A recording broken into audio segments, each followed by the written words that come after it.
Bonjour, salut.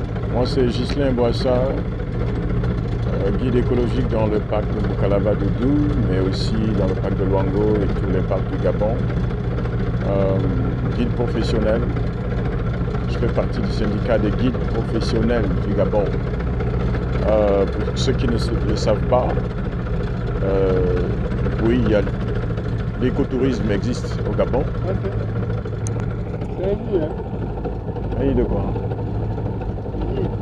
C'est un lit, non? Un nid de gorille. De gorille, ou chimpanzé. Voilà. Incroyable. On vient juste de passer à côté d'un nid de chimpanzé. Je suis avec Roger Mombo et, et Ghislain Kebilano derrière. Voilà. Je suis Ghislain Boissa, guide écologique comme je vous le disais, guide professionnel.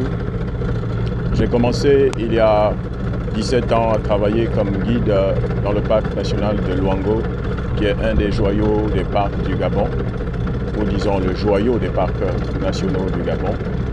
J'ai eu la grâce de participer à la première formation des éco-guides et éco-gardes organisée par l'État gabonais en partenariat avec l'Union européenne et différents autres partenaires. Lorsque j'ai commencé, personne n'aurait misé sur ma réussite parce que j'étais timide, j'avais du mal à m'adresser aux gens en public. Mais quand même, j'ai fait cet entretien avec les deux dames que je salue au passage, Alison McWilliam et Manuel Prunier, deux dames formidables qui m'ont transmis la passion du guidage, la passion de la communication, de l'interprétation touristique. Et aujourd'hui, je suis fier de ce que je suis devenu. Voilà. Donc après la formation en 2004, juste après la création des parcs nationaux en 2002, j'ai eu la grâce d'être recruté dans le complexe d'air protégé de Gamba. Donc j'ai tout de suite après été intégré dans les équipes de guides à Luango et à Setekama, où avait été mis en place le programme sectoriel de valorisation des aires protégées.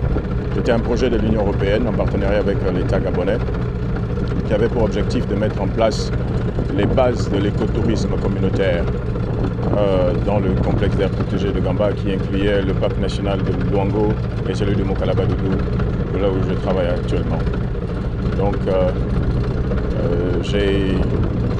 après la formation, nous sommes tout de suite rentrés sur le terrain avec la formation pratique et nous avons tout de suite commencé à encadrer des groupes de touristes. Les débuts ont été vraiment difficiles.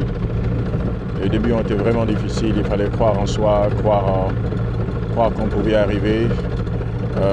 Je subissais les moqueries de certaines personnes, je subirais les railleries, mais tout ça ne m'a pas empêché de continuer à croire que je pouvais grandir dans ce que je faisais. Au début, il n'y avait pas de passion, mais avec le temps, j'ai développé des aptitudes, j'ai développé un amour et une passion pour la nature, passion aussi pour l'humain en fait. Et parce qu'on était dans un projet communautaire et pour moi, il n'y a rien de tel que de savoir que je me lève le matin et lorsque je vais exercer mon activité professionnelle, elle contribue en fait à améliorer les conditions de vie des personnes avec lesquelles je travaille. Donc pour moi, c'est d'abord quelque chose qui me tient à cœur. Et j'ai donc évolué dans ce couloir-là. Et puis au fur et à mesure, j'ai travaillé avec certaines ONG, comme Ibonga, à Gamba. Et ensuite, 10 ans après, je suis venu ici à Moukalaba. J'ai été sollicité par l'ONG Programme pour coordonner et gérer le département tourisme au sein de l'ONG. Les choses se sont très bien passées par la grâce de Dieu. Et puis il y a quelques années, il y a 4 ans pour être précis, je me suis mis à mon compte. En fait, l'idée elle a commencé à germer. L'idée de me mettre à mon compte a commencé à germer depuis plusieurs années quand j'étais à Luango, comme simple guide. Je me disais toujours qu'un jour, je me mettrais à mon compte.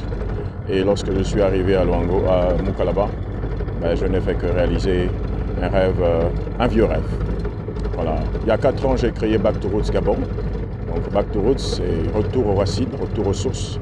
Parce que je me dis que si on veut transmettre un héritage à nos familles, à nos enfants, à nos descendants, il est très important que nous-mêmes, nous repartions aux racines, nous repartions aux sources, là où tout a commencé, comment nos grands-pères vivaient, comment nos grands-parents, nos ancêtres ont vécu, quelles valeurs ils nous ont transmises. Ils ont transmises à nos parents, valeurs culturelles, valeurs historiques, valeurs naturelles, quel rapport ils avaient avec la nature, quel rapport ils avaient avec la culture. Toutes ces choses, en fait, le constat est là, c'est qu'elles sont en train de se perdre. Et nous avons besoin, notre pays a besoin de retourner justement à l'essentiel, aux fondamentaux. Donc c'est dans cette logique-là, avec cette idée que j'ai créée Back to Roots Gabon, pouvoir emmener d'abord nous-mêmes les Gabonais à nous intéresser à notre propre culture, à notre propre nature, à notre propre histoire, mais également conscients de cette valeur, de ce potentiel culturel, naturel, historique que nous avons. Nous pourrons également le transmettre à tous ceux qui sont amoureux de notre très belle terre, qu'est le Gabon. Voilà.